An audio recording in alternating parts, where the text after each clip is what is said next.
Guys, welcome back to our YouTube channel. In this video, I am telling about the differences between everyone, everything. Let us start now. Everyone. It refers to all people in a group or situation.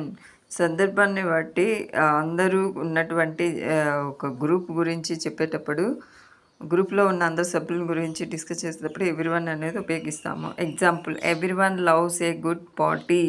పార్టీలో groups అందరూ ఉంటారు కదా, అందరూ కలిసి ఒక గ్రూప్గా form అవుతారు కదా. సో అలాంటి సందర్భంలో ఎవ్రీవన్ ఉపయోగిస్తామన్నమాట. Everything, it refers to all things, ideas or situation.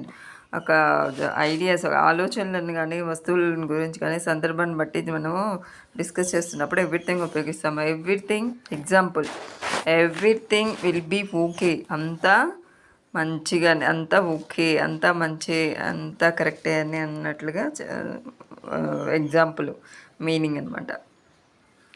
Thank you friends.